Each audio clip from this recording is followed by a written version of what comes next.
if you recall the process to find the absolute value, the absolute max, absolute min, you're gonna find the critical value.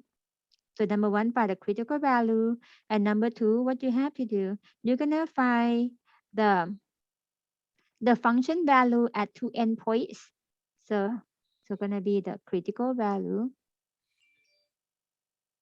I use the notation C. You're gonna find the cost at C, small c, the lowercase c here, and the cost at the left end, the cost at the right end. You recall this process, and then the last one we're gonna compare.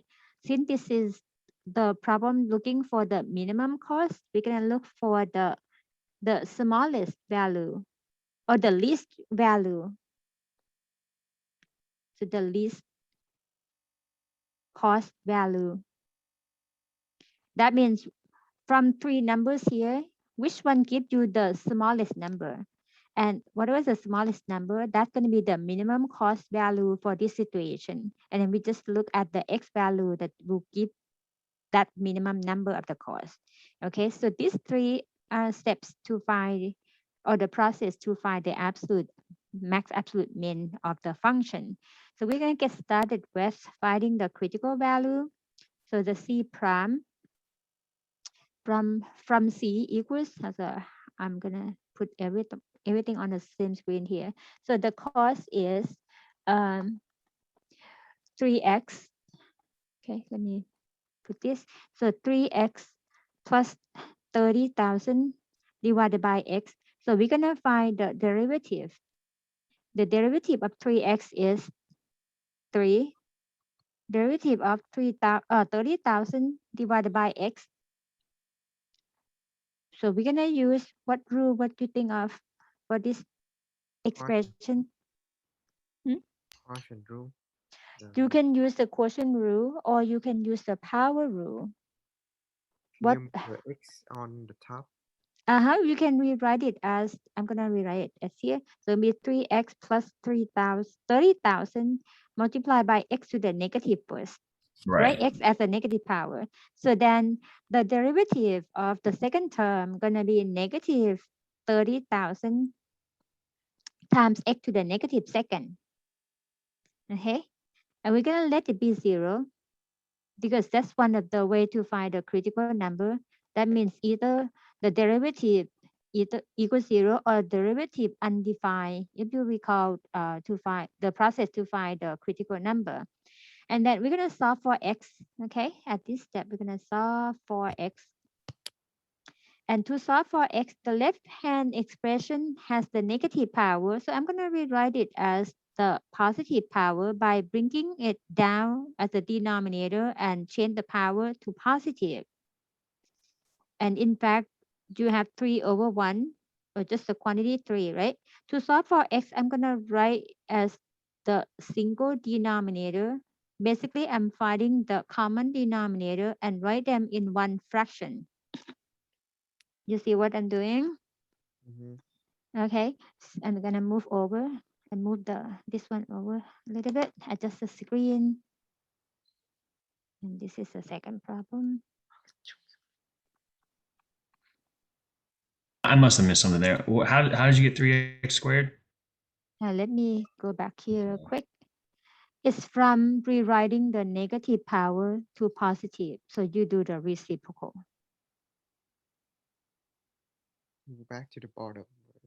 So yeah, it's from 1 over x is 1 over x to the first. So you write it as x to the negative first. But this time it's 1 over x squared. Okay, so you're going to write it as x to the negative second. So you can write back and forth, negative power, positive power, but in the reciprocal form. Right. Okay. So this one is 30,000 multiplied by 1 over x squared. And then I regroup them into one fraction. So that's why I get this rational form. Okay, and Yep. we're Sorry. gonna, that's fine. So we're gonna solve for x. So since we ignore the x equals 0 anyway, x cannot be 0 because otherwise no item ordered, no table ordered. So we're gonna solve by letting the numerator be 0 and then solve for x, leave x in one side. For the application, you can ignore the case that X will be negative because it's not applicable. Okay, X negative, that means how would you order like negative items? So that doesn't make sense. So now we have X squared as 10,000. That means X equals the square root of 10,000. Too many zeros. So we have to answer. What's that? So we have to answer. If this is a skill problem, you're supposed to get two answers. But this is the application. X represents the number, is the lot size. Like in one lot, in one order, how many desks you're gonna order. And it turns out to be X equals 100. So we just Right? get both step, right? No negative value, right? You cannot order negative items. Yes, we So can. you ignore the negative quantity for the application problem. Does it make sense? Mhm. Okay, so X equals 100. And that's your critical number. Okay, now you're gonna check. Right now we are at step 1. We get step 1 done. We got the C value, which is 100. Next, we're gonna compute the cost, the inventory cost at each value. So this is step 1. Step 2, we're gonna compute the cost at 100, the cost at 1, the cost at 500. How do we compute it? We're gonna go back to the cost function that we already set it up. Okay, so if X is 100, so 3 times 100 plus 30,000 divided by 100 and put in a calculator, we should get, what is the number? Anyone could help me? Hold on, I'm working it. Thank you. So 300 plus, it looks like another 300.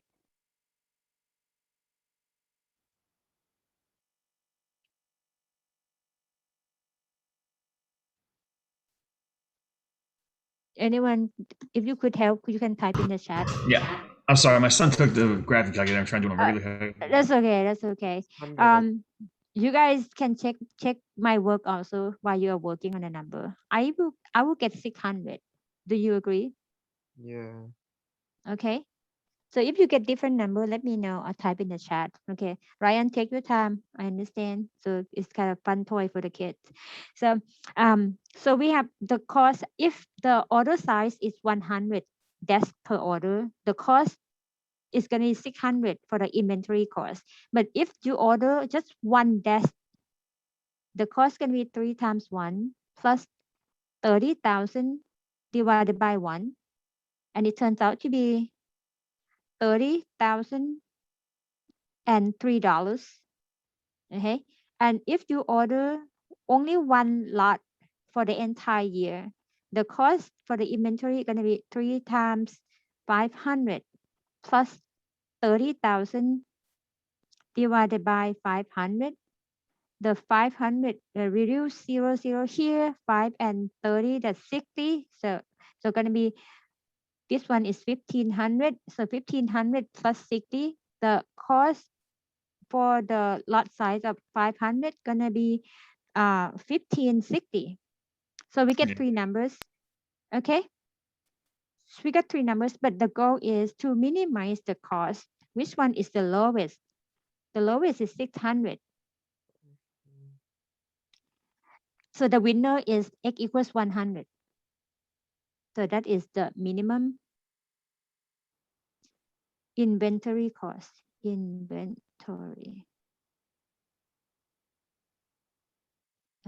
The marker just on and off here. So that's the lowest inventory cost at X equals 100. And this is the lot size. So one lot or one order, you're going to order 100 desks. Okay. One answer is done. And the next part of the answer is how many orders throughout the year. So that this one means 5 orders. say it again, Ryan. I'm sorry. I thought you were asking to answer it. Oh, yeah, go ahead. Yeah, so I'm saying the total is 500, and we do Yes. 100 at a time. Mm-hmm. Five. Gonna be, yes, very good. Thank you. So 5 orders per year. That's another answer that you have to do for this problem.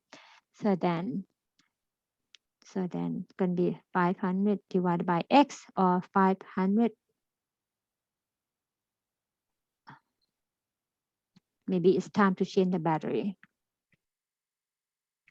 So 500 divided by 100, or 5. So that means 5, that's, oh, not 5, that's 5 order per year.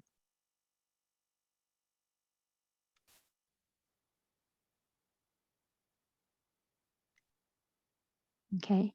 And then 100 dash per order. So that's it. And then from the graph here, as you see, this is a graph of the cost function 3x plus 30,000 divided by x. It's kind of a dip, and then going up. The dipping point there, that's the lowest point within the interval 0 and 500. Actually, at the 0, nothing happened. That's why the graph doesn't touch the vertical axis. It's kind of approaching to the minimum order should be 1 instead of 0. So that is the bound of the x from 0 to 500. So within this interval, we have the absolute minimum occurs at x equals 100.